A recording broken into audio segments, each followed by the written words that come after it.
దోసకాయ దొండకాయ ఇన్స్టెంట్ చట్నీ చేసుకోవడం ఎలాగో చూద్దామండి. చాలా సింపుల్గా ఉంటుంది అండ్ చాలా టేస్టీగా ఉంటుంది. ముందుగా ఒక కడాయి తీసుకొని పొయ్యి వెలిగించి కడాయి కొంచెం హీట్ ఎక్కాలి. ఆ తర్వాత ఆయిల్ ఒక 2 స్పూన్స్ ఆయిల్ అయితే సరిపోతుంది. ఆయిల్ వేసుకొని కొంచెం ఆయిల్ వేడెక్కిన తర్వాత ఒక స్పూన్ తాలింపు దినుసులు, అందులో వచ్చేసి జీలకర్ర, ఆవాలు, శనగపప్పు, మినపప్పు, 2 పల్లీలు.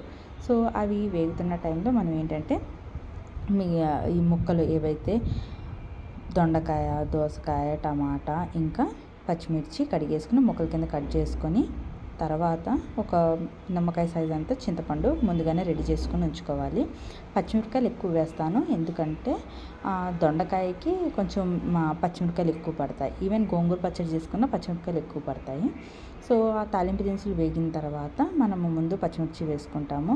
పచ్చిమిరపకాయలు వచ్చేసి అప్పుడప్పుడు పేలుతాయి, కాబట్టి కొంచెం జాగ్రత్తగా ఉండాలి. కొంచెం కలుపుకొని 2 నిమిషాలు ఆగితే అవి మగ్గిపోతాయి అన్నమాట.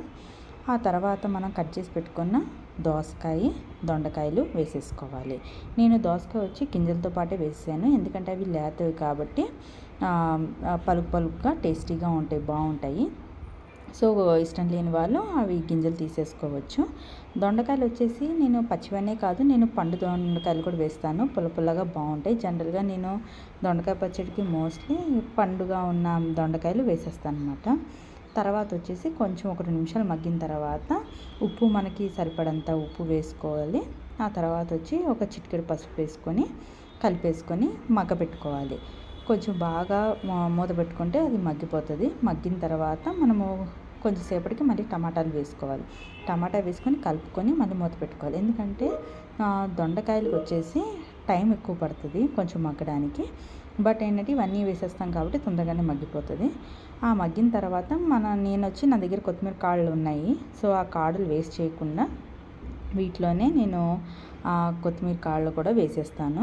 సో ఏంటంటే అందులో కూడా చాలా బలం ఉంటుందంట, చాలా వైటమిన్స్ ఉంటాయని చెప్పి అంటారు. సో అందుకని చెప్పేసి కొత్తిమీర కాడలను కూడా మంచి శుభ్రంగా కడిగేసుకొని అందులో వేసి మగ్గపెట్టుకుంటే కొంచెం సేపటికి అది దగ్గరికి మగ్గిపోతాయి. అండ్ ఆ ఫ్లేవర్ వచ్చేసి ఆ ధనియా ఫ్లేవర్ చాలా బాగుంటుందండి.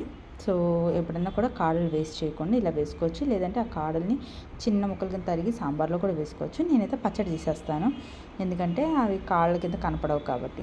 ఆ తర్వాత మగ్గిపోయిన తర్వాత చల్లబడిన తర్వాత మిక్సీ జార్లోకి తీసుకొని 2 వెల్లుల్లిపాయ రెబ్బలు వేసుకొని మిక్సీ పట్టేసుకోవాలి కచ్చాపిచ్చ కింద. వేడి అన్నంలో నెయ్యి వేసుకుని తింటే సూపర్గా ఉంటుంది.